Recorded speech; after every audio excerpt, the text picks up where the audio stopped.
Buenas tardes compañeros, en esta oportunidad tenemos el agrado de entrevistar al docente Otazo Mejía para que nos brinde su opinión desde la ODS 7 hasta la ODS 11 y también para que nos hable sobre el cambio climático en el Perú y cómo ésta se relaciona con las ODS.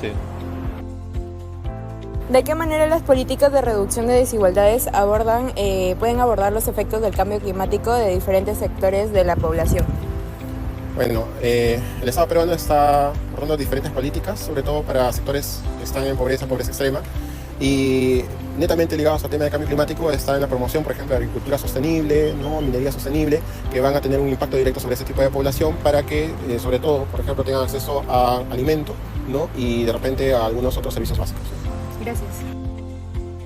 ¿Cuál cree usted que es el papel de las energías renovables en la mitigación del cambio climático y cómo pueden contribuir al crecimiento económico inclusivo, especialmente en las comunidades más vulnerables?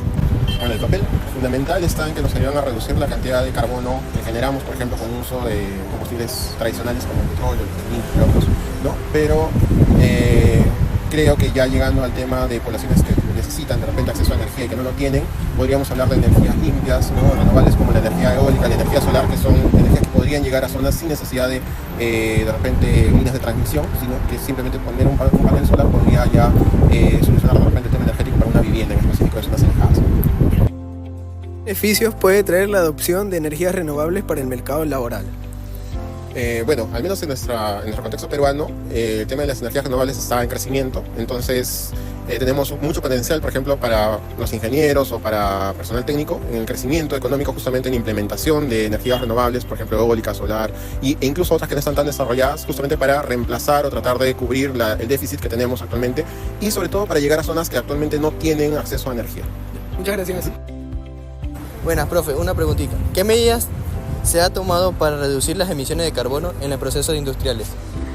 Bueno, en realidad depende bastante de cada empresa, pero principalmente podríamos hablar de la adquisición de equipos que son más eficientes, ¿no? Que utilizan menos energía eléctrica y por ende consumen o generan menos emisiones de carbono, ¿no? También hablaríamos, por ejemplo, de la disminución de consumo eléctrico por luminarias, ¿no? Actualmente muchas empresas están optando por cambiar todas sus luminarias LED, ¿no? Y de repente buscar algunas zonas de trabajo que no son tan visitadas tan frecuentemente con sensores, ¿no? En movimiento para que el consumo eléctrico no sea tan continuo, ¿no? Y eso obviamente asociado de repente también al uso de agua, a la generación de residuos, que también tiene un impacto sobre el tema energético.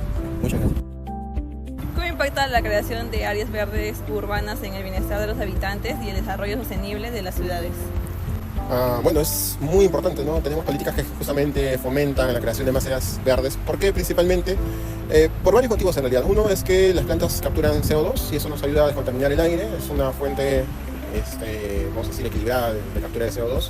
Además ayuda en temas de paisajismo, ¿no? Y en temas también, si lo vemos desde el punto de vista de salud y en temas de estrés, siempre tener áreas verdes ayuda en ver un paisaje mucho más equilibrado, pero también ayuda bastante en la captura, por ejemplo, retención temporal de agua, de precipitación, de lluvia, y esto ayuda de repente a tener una mayor disponibilidad también de agua. ¿Qué acciones de mitigación implementadas por el Estado crees que son más efectivas para promover el trabajo decente según el ODS 8? Bueno, podríamos hablar justamente de lo que es agricultura sostenible. Creo que es una de las acciones que se fomenta bastante. Buscar una agricultura que sea más inteligente y ligada al cuidado del medio ambiente. Por ejemplo, no utilizar el tema de monocultivos, sino tratar de ir variando los diferentes tipos de cultivos que se dan, por ejemplo, sobre todo en agricultura extensiva, ¿no? Y esto va a tener justamente un impacto sobre el empleo decente porque va a tener una mayor afectación a poblaciones cercanas que están de repente ligadas al tema de agricultura, ¿no? Y poblaciones que usualmente están en pobreza extrema van a tener un medio distinto de ingreso o también pueden, a través de programas del Estado, sociales, por ejemplo, de capacitación, tener un impacto directo en los cultivos de subsistencia que utiliza bastante esa población. Gracias. ¿Cómo puede la responsabilidad social universitaria ayudar a reducir las desigualdades sociales según el ODS número 10? Bueno, las universidades tienen una responsabilidad bastante importante cuando trabajan con la comunidad, ¿no? Por ejemplo, a nivel de la Universidad Científica trabajamos bastante con voluntariados principalmente, o trabajamos con colegios, ¿no? Entonces el impacto directo se da justamente sobre la comunidad. Tratamos, por ejemplo, de concientizar en temas de cuidado del medio ambiente, tratamos de concientizar en el tema del uso del agua, en usar adecuadamente la energía, o en el tema de transporte, ¿no? Y finalmente, si una población está concientizada, va a aportar al menos un granito de arena en el cuidado del medio ambiente y esto va a decantar también en una mejor calidad de vida de la población.